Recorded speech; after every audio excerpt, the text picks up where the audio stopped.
সুনামধন্য মুহতামিম হযরতুল আল্লাম জনাব হযরত মাওলানা মুফতি সুলাইমান কাসেমি সাহেব, সম্মানিত উপস্থিতি, এতক্ষণ পর্যন্ত আমরা যার বয়ান শোনার জন্য অধীর আগ্রহে বসে আছি, আজকের মাহফিলের প্রধান বক্তা, আজকের মাহফিলের প্রধান আকর্ষণ,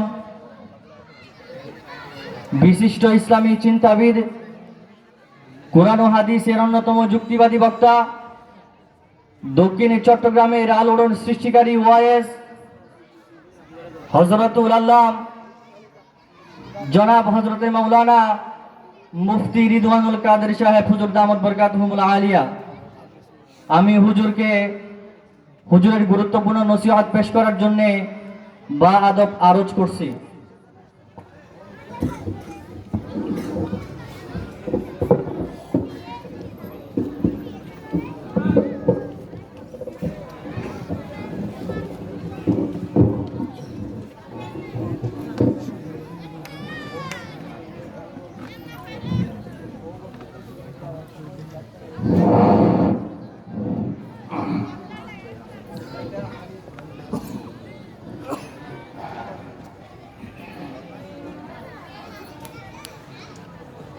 السلام عليكم ورحمة الله وبركاته.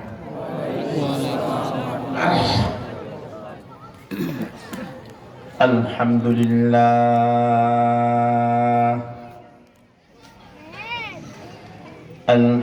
لله الذي هدانا للإسلام،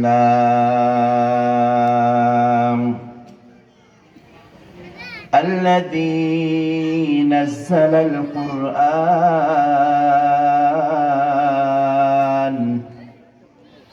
هدى للناس وبينات من الهدى والفرقان، وخلق الإنسان وكرمه وعلمه من البيان ما لم يعلم، فسبحان الذي لا يحصى امتنانه باللسان ولا بالقلم، ونشهد أن لا إله إلا الله وحده لا شريك له ولا نظير له ولا وزير له ولا مشير له، ونشهد أن سيدنا وسندنا وحبيبنا ومولانا محمدا عبده ورسوله، صلى الله تعالى عليه وعلى آله وأصحابه وبارك وسلم تسليما كثيرا كثيرا.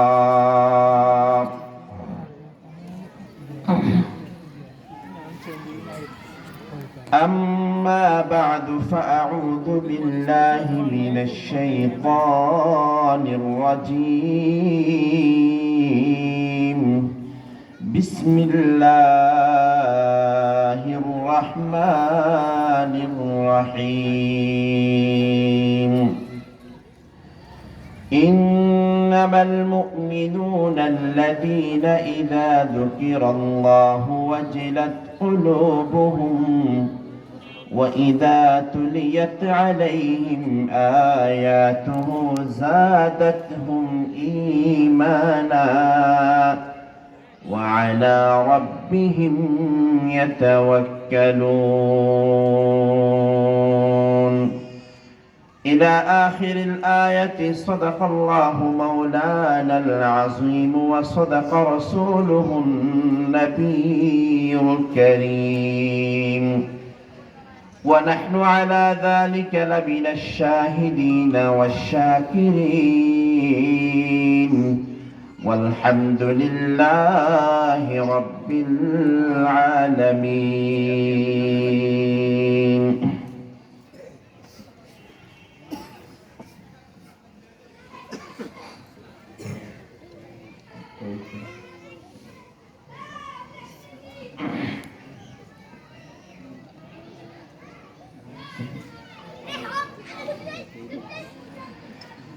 حمد ہے سب تیری ذات کبریا کی واسطے،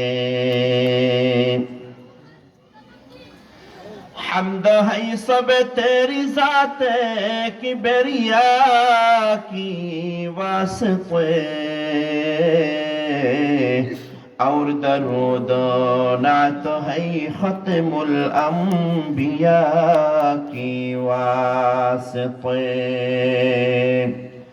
پاک کر ظلمات عصیاں سے الہی دل میرا،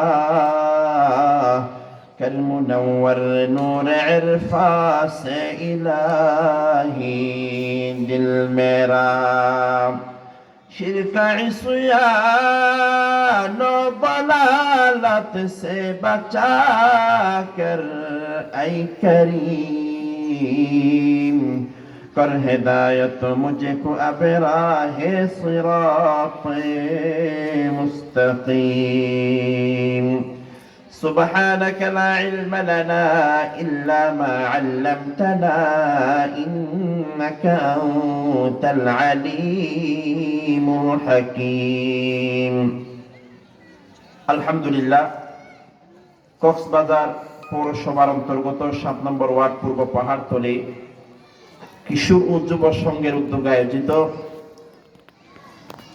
7তম ঐতিহাসিক তাফসীরুল কোরআন মাহফিলের অত্র অধিবেশনের সম্মানিত সভাপতি, উপস্থিত সম্মানিত উলামায়ে কেরাম, মুরব্বিয়ানে আযম, যুবক যুবক ভাইয়েরা, পর্দার অন্তরালে আমার সম্মানিত শ্রদ্ধেয় মা ও বোনেরা, সর্বপ্রথম মহান রব্বুল আলামিনের শাহী দরবারে শুকরিয়া আদায় করি যে মহান রব্বুল আলামিন এই এলাকার অসংখ্য মুসলমান থেকে বাছাই করে আমার মতো আপনার মতো কিছু গুনাহগার বান্দাকে কোরআনের মাহফিলে আসার এবং বসার তৌফিক দিয়েছেন। এজন্য আমরা সবাই মহান মালিকের দরবারে জবান খুলে উচ্চ কণ্ঠে শুকরিয়া আদায় করে বলি আলহামদুলিল্লাহ। ঈমানের আওয়াজ নিয়ে বলেন দেখি, আমাকে আপনাকে এই মাহফিলে আসার জন্য তৌফিক দিয়েছেন কে? আল্লাহ। যে মহান মালিক আমাদেরকে আসার জন্য সুযোগ দিয়েছেন, সেজন্য আপনারা খুশি না বেজার? কারা কারা বেজার একটু হাত তুলেন দেখি। মাশাআল্লাহ। খুশি কারা কারা তারা একটু হাত তুলেন দেখি। নারায়ে তাকবীর। আরো জবান খুলে বলতে হবে নারায়ে তাকবীর। আলহামদুলিল্লাহ। আল্লাহ তাআলা আমাদের আশা এবং বসাকে কবুল করেন, বলেন আমিন। অনেক ভাইয়েরা রাস্তাঘাটে দাঁড়িয়ে আছেন, দোকানপাটে বসে আছেন। রাস্তাঘাট আগামীকালও থাকবে, দোকানপাট আগামীকালও পাওয়া যাবে। এই তাফসীর মাহফিল কি আগামীকাল পাওয়া যাবে? এজন্য যারা রাস্তাঘাটে বিভিন্ন জায়গায় ঘোরাফেরা আছেন, আর বিশেষ করে কিশোর ও যুব সংঘের যে সমস্ত ভাইয়েরা আজকের এই চমৎকার মাহফিলের আয়োজন করেছেন, যে সব সদস্য ভাইয়েরা দায়িত্বে আছেন, ওনারা ছাড়া বাকি যারা আছেন সকল সদস্যদের কাছেও আমি অনুরোধ করব, দায়িত্বে যারা আছেন ওনারা ছাড়া বাকি সবাই মাহফিলের প্যান্ডেলে এসে বসেন। কারণ আপনারা এত কষ্ট করে মাহফিল করলেন, এলাকার মানুষেরা বয়ান শুনে যাবে, আর আমি 1 মিনিটও বয়ান শুনলাম না, তা আবার কি লাভ হলো? এই জন্য কমিটির ভাইদের কাছে আমি বিশেষভাবে অনুরোধ করব, যারা দায়িত্বে আছেন ওনারা ছাড়া বাকি যারা ফ্রি আছেন, মেহেরবানি করে কোরআনের মাহফিলে এসে বসি, বয়ান শুনি, শেষ পর্যন্ত শুনি। আল্লাহ তাআলা আমাদের সবাইকে কোরআনের মাহফিলের এই প্যান্ডেলে এসে বসা তৌফিক নসিব করেন। জবান খুলে বলেন আমিন। এই মাহফিলটি আজকে 7তম হচ্ছে। আমি কমিটির ভাইদের কাছে আমি হ্যান্ডবিলটা আগে খেয়াল করি না, একটা পরামর্শ দেব।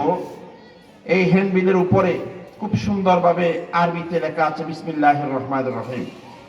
আল্লাহর নাম নিয়ে হ্যান্ডবিলটা আরম্ভ করা হয়েছে, পোস্টারেও লেখা আছে কিনা জানি না।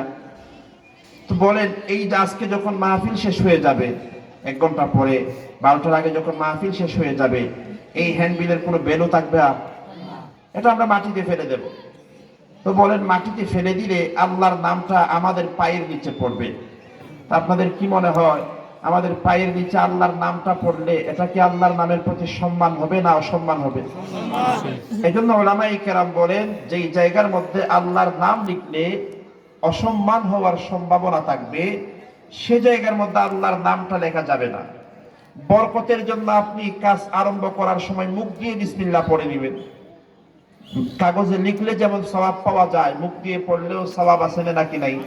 এজন্য আগামী বছর থেকে আমি আমার সদস্য ভাইদের কাছে, কমিটির ভাইদের কাছে অনুরোধ রাখবো, এই হ্যান্ডবিলের শুরুতে, পোস্টারের শুরুতে, ব্যানারের শুরুতে আল্লাহর ওয়াস্তে বিসমিল্লাহ লিখবেন না। যে পিছনে যে ব্যানার আছে, এটা মাহফিল শেষ হয়ে যাবে, এটা আগামীকাল কোনো একটা মাটিতে বিছানো হবে, দস্তরখানা বিছানো হবে, কোনো জায়গার মধ্যে ফেলে দেওয়া হবে, মানুষের পায়ের নিচে পড়বে, গরুর পায়ের নিচে পড়বে, এটা আল্লাহর নামের অসম্মান হবে।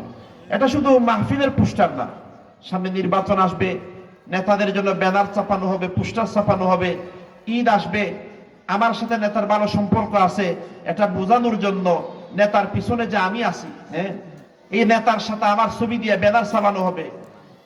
নেতার কোণার মধ্যে ডান সাইডে আমাকে দেখা যাচ্ছে, আমাকে দিয়ে এখন ব্যানার ছাপানো হবে। ব্যানারের শুরুতে বিসমিল্লাহ লিখবেন, পোস্টারের মধ্যে বিসমিল্লাহ লিখবেন। এটা আল্লাহর নামের প্রতি অবমাননা হয়, বেয়াদবি হয়। এজন্য আমরা এই সমস্ত জিনিসের মধ্যে আল্লাহর নামটা লিখবো না। যেটা সম্মান করতে পারবেন, যেটাকে আপনি সম্মানের সাথে রাখতে পারবেন, তার মধ্যে বিসমিল্লাহ লেখেন, কোনো সুবিধা নেই, সওয়াব আছে। কিন্তু সওয়াবের পরিবর্তে যদি আযাব বাড়ি হয়ে যায়, ওই জায়গার মধ্যে বিসমিল্লাহ লেখা যাবে না। আল্লাহ তাআলা আমাদেরকে বুঝার এবং আমল করার তৌফিক দান করেন, বলেন আমিন। আমি আপনাদের সামনে কুরআনুল কারীমের সূরাতুল আনফালের একটা আয়াত তেলাওয়াত করেছি। এই আয়াতের মধ্যে রব্বুল আলামিন ঈমানদারদের পরিচয় দিয়েছেন। আওয়াজ দিয়ে বলেন, আমরা ঈমানদার না বেঈমান? আরো বড় আওয়াজ দিয়ে বলতে হবে, ঈমানদার না বেঈমান? ঈমানদার। ঈমানদার মুমিন কাদেরকে বলা হয়? মুমিনের কিছু পরিচয়, গুণাগুণ আল্লাহ তাআলা সূরাতুল আনফালের ভিতরে তুলে ধরেছেন। আল্লাহ তাআলা এই সূরার মধ্যে মুমিনের 5টি গুণাগুণ, বৈশিষ্ট্যের কথা আল্লাহ তুলে ধরেছেন, বলেন সুবহানাল্লাহ। অন্যান্য জায়গায় বিভিন্ন সময় বিভিন্ন আঙ্গিকে আল্লাহ তাআলা পরিচয় দিয়েছেন। সূরাতুল আনফালের এই জায়গার মধ্যে 5টি গুণাগুণের কথা আল্লাহ তাআলা উল্লেখ করেছেন এবং শেষে আল্লাহ তাআলা জানিয়েছেন এই 5টি যোগ্যতা, 5টি বৈশিষ্ট্য যাদের ভিতরে পাওয়া যাবে, আমি আল্লাহ ওই বান্দাদেরকে 3টা পুরস্কার দান করব, বলেন সুবহানাল্লাহ। সুবহানাল্লাহ। আল্লাহ তাআলা বলেন, উলাইকা হুমুল মুমিনুনা হাক্কান লাহুম দারাজাতুন ইনদা রাব্বিহিম ওয়া মাগফিরাতুন ওয়া রিজকুন কারীম। আল্লাহ তাআলা বলেন, উলাইকা হুমুল মুমিনুনা হাক্কান, যাদের ভিতরে 5টা যোগ্যতা পাওয়া যাবে, 5টা গুণাগুণ যাদের ভিতরে পাওয়া যাবে, আল্লাহ তাআলা জানিয়ে দিলেন ওই 5 গুণ যাদের ভিতরে পাওয়া যাবে তারা হলো আমি আল্লাহর কাছে নির্ভেজাল এবং খাঁটি ঈমানদার। সুবহানাল্লাহ বলেন।